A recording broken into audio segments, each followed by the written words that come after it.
YSR doctor YSR ముద్దుబిడ్డ Shri YS Jaganmohan Reddy గారు ఈ ప్రాంగణానికి విచ్చేశారు.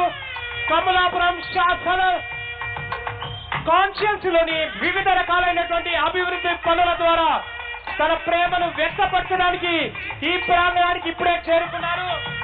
అలాగే 904 కోట్ల రూపాయల అభివృద్ధి కార్యక్రమానికి శంకుస్థాపన గావించడానికి మన ప్రియతమ యువ నాయకుడు మహానేత ముద్దుబిడ్డ డాక్టర్ వైఎస్ఆర్ ముద్దుబిడ్డ పులివెందుల పులిబిడ్డ శ్రీ వైఎస్ జగన్మోహన్ రెడ్డి గారు ఈ ప్రాంగణానికి విచ్చేయడం జరిగింది.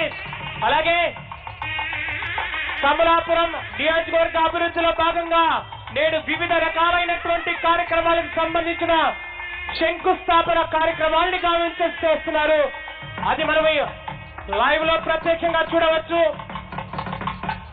ఆంధ్రప్రదేశ్ ప్రజల ఆరోగ్యాన్ని దృష్టిలో ఉంచుకొని అలాగే కమలాపురం శాసనసభలో ప్రజా ఆరోగ్యం ఇంజనీరింగ్ డిపార్ట్మెంట్ కి సంబంధించిన శిలా ఫలకాన్ని ఇప్పుడే గౌరవ ముఖ్యమంత్రి వర్యులు ఆవిష్కరించారు. అలాగే జనర వనరులకి సంబంధించినటువంటి శిలా ఫలకాన్ని గౌరవ ముఖ్యమంత్రి వర్యులు ఆవిష్కరిస్తున్నారు. అలాగే రహదారులు మరియు భవన శాఖలకు సంబంధించిన వివిధ అభివృద్ధి కార్యక్రమాలకు సంబంధించిన శిలా ఫలకాన్ని గౌరవ ముఖ్యమంత్రి వర్యులు ఆవిష్కరించారు.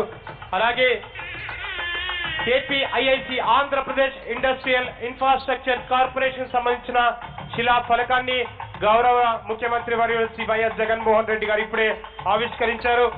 అలాగే వెనుకబడిన తరగతుల సంక్షేమ శాఖకు సంబంధించి బీసీ రెసిడెన్షియల్ పాఠశాలని కమలాపురం కాన్స్టిట్యున్సీలోని నల్లింగాయపల్లిలో ప్రారంభించడానికి ఇప్పుడే శిలా ఫలకాన్ని గౌరవ ముఖ్యమంత్రి వర్యులు ఆవిష్కరించడం జరిగింది.